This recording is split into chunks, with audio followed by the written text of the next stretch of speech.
دوسروں کے لال منہ کو دیکھ کے اپنا منہ چپیڑے مار کے لال نہ کیجیے کہ بھائی جو اس کام میں ہیں انہوں نے تو, ان کا تو شعبہ یہ ہے کہ انہوں نے اے سی بیچنا, نیا ماڈل خریدنے والے تو آپ ہیں نا, آپ کو پتا ہونا چاہیے. اچھا جی, اب پیسے بچانے کا طریقہ نمبر 1, ریسورس کو کنزرو کریں, سمپل لائف سٹائل رکھیے, جہاں پہ پیسے خرچ کرنے کی ضرورت ہے ڈیوریبل کے اوپر وہاں پہ آنکھیں بند کر کے خرچ, because it makes a lot of sense. آپ کو پتا ہے آج کل وہ ونڈو اے سی جو آپ لوگوں نے کھڑکیوں سے نکال کے باہر پھینکے ہیں, وہ آج کل 30-30 ہزار روپے کا جنرل کا, اور وہ پرانے جو اے سی لگے ہوتے ہیں, کیونکہ وہ چیزیں 20-20 سال 30 سال میں کچھ نہیں ہوتا. لیکن معاشرہ ایسا نہیں ہے. برانڈ کی لائلٹی رکھیے, جس چیز کے ساتھ آپ کا کمفرٹ لیول ہے, کچھ چیزیں جو پائیداری میں ہیں ان کے اوپر پائیداری کے پیسے دیجیے, اور باقی چیزوں کو بھول جائیں. آج کل کے ابھی چند دن پہلے مجھے کہتے ہیں ایک بندہ, کیا آج کل میں سوچتا ہوں گھر بھیج دوں, میں دوسرا لینا, میں کہ پرانا ہو گیا. میں کہا تو کتنے پیسے اس کو رینوویٹ کرنے میں تو فائدے میں رہے گا. ہم یہ باتیں سوچتے نہیں ہیں کہ ایک گھر ہے آپ کیوں بیچ رہے ہو, کیونکہ وہ آپ کو لگتا ہے پرانا ہو گیا. اس کو رینوویٹ کرنا آپ کے لیے آسان ہے, بجائے اس کے کہ میں آپ کو لکھ کے دیتا ہوں, آج کی مارکیٹ میں اگر آپ آج ایک گھر بیچتے ہیں اور کل دوبارہ خریدنا چاہیں تو جو گھر جس سائز کا بیچا ہے کل آپ دوبارہ اس سائز کا گھر بھی نہیں خرید سکتے. اپنا گھر ہی دوبارہ کل واپس اس قیمت کے نہیں آپ خرید سکتے. یہ ایسی مارکیٹ ہے. تو اس کا مطلب ہے یہ جب ایسی مارکیٹ ہو نا تو it makes all the sense کہ جو ہے اس کو ٹھیک کرو, چیزوں کو استعمال کریں, پوری ان کی مدت پوری کریں. چیزوں کو جتنی دیر تک آپ ٹھیک رکھ سکتے ہیں استعمال کریں, ابیوز نہ کریں. چیزیں خراب نہیں ہوتی, اچھی چیزیں ہیں, چلائیں ان کو جب تک ان کی لائف چلتی ہے. ڈیوریبل یوز کی چیزیں خریدنا کہیں آسان ہے, کہیں بہتر ہے چائنیز نئی چیزیں خریدنے سے. پرانی چیزیں خریدیں, اچھی چیزیں خریدیں, برانڈڈ چیزیں خریدیں, استعمال ہو جاتی ہیں, ری یوزیبل ہیں, ریپیئربل ہیں. کیا ہر بندہ, آپ کیا یہ جسٹیفائی کرتے ہیں ہاں ٹھیک ہے جی انورٹر اے سی آپ کے پیسے بچاتا ہے, کیا آپ کا اتنا استعمال ہے کہ آپ انورٹر لگا کے اس کی کاسٹ پوری کریں؟ نہیں, آپ کا بیڈ روم ہے, چھوٹا سا بیڈ روم ہے, 6 گھنٹے چلتا ہے جناب, مجھے ضرورت ہے انورٹر کی. ہاں میرا آفس ہے, سارا دن چل رہا ہے اے سی, وہاں پہ انورٹر کے مجھے سینس سمجھ آتی ہے. تو کیا ہمیں ان بیسک فارمولاز کا پتہ ہے کہ ہم ہوائی چال میں ساری دنیا نے رکھ دی پہ یہ انورٹر, میں بھی انورٹر لگا. آپ کسی سے پوچھتے ہیں یار انورٹر تمہیں کیوں چاہیے, اسے پتا بھی نہیں ہوگا اسے کیا چاہیے, جب اس کو کیلکولیشن وہ سنی باتیں ہیں. تو یہ پرابلم یہ ہے کہ بھائی جو اس کام میں ہیں انہوں نے تو, ان کا تو شعبہ یہ ہے کہ انہوں نے اے سی بیچنا, نیا ماڈل خریدنے والے تو آپ ہیں نا, آپ کو پتا ہونا چاہیے. کیا آپ کی سمجھ میں یہ بات آتی ہے یا نہیں آتی؟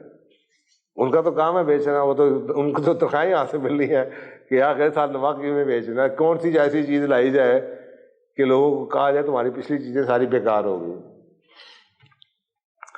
میں اکثر لوگوں کو جانتا ہوں جو کہ بڑے ٹاپ لیول کی پوزیشنز پہ آئے ہوئے ہیں, اور آپ ان کے ہاتھ میں موبائل دیکھیں تو 10-10 سال پرانے موبائل ہیں ان کے ہاتھ.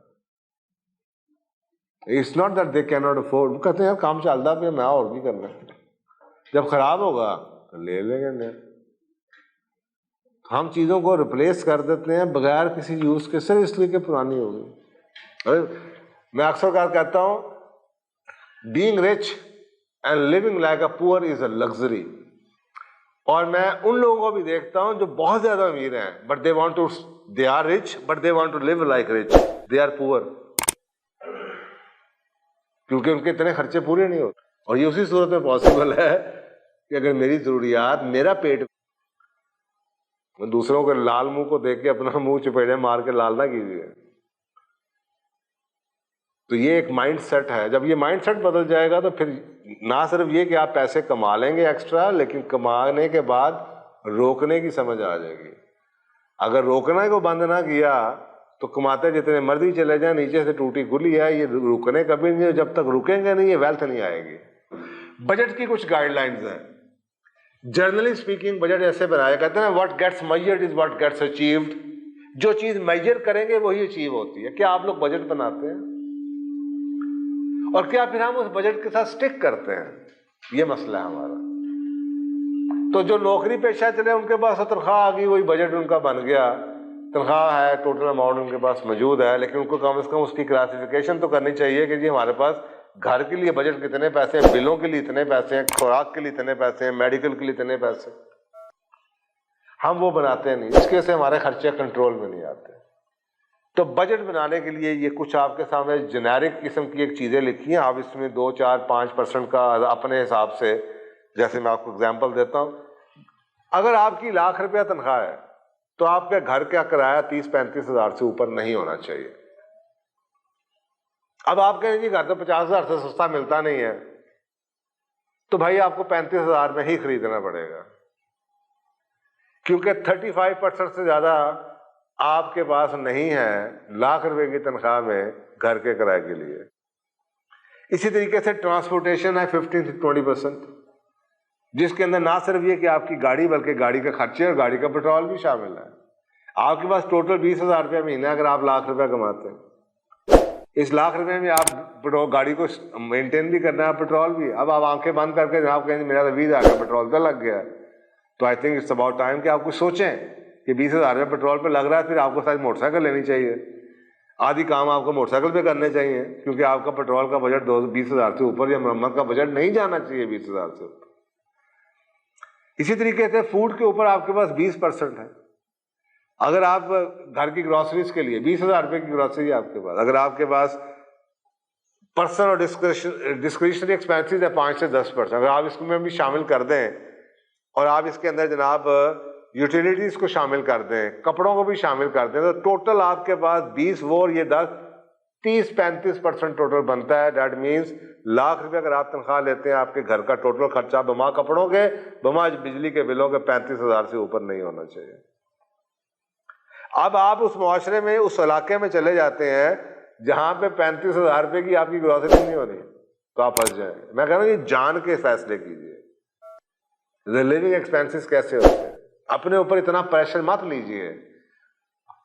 آپ کو اللہ نے دیا کہ اپنی رعیت کا دھیان کریں, ان کا اسٹیٹس, لیکن آپ کو اپنی ذات کو قربان نہ کیجیے کہ آپ کے پرنسپلز ہی ختم ہو جائیں اور آپ سمجھتے رہیں کہ آپ اپنی فیملی کے ساتھ نیکی کر رہے ہیں, بعد میں اس کو آپ کو لگے نیکی کیا برباد. تو یہ آپ کے سامنے 5% یوٹیلیٹیز ہے, کلودنگ ہے, میڈیکل ہے, سیونگز ہیں. اگر آپ کی فرض کریں بچوں کی ایجوکیشن کمپلیٹ ہو چکی ہے, ایک سٹیج ایسے آتی ہے کہ آپ کو بجٹ تھوڑا بہت آگے پیچھے کرنا پڑتا ہے. بچے گروتھ میں ہیں, بچے اسکولوں کی عمر میں ہیں, یا گھر میں کوئی بیمار ہو جاتا ہے. آہستہ آہستہ کرتے کرتے ان میں سے کئی ہیڈ ایسے ہیں جو کہ مثلا میرے پہ قرضہ ہی کوئی نہیں ہے, میرے پاس یہ 15% ہی بچ گیا.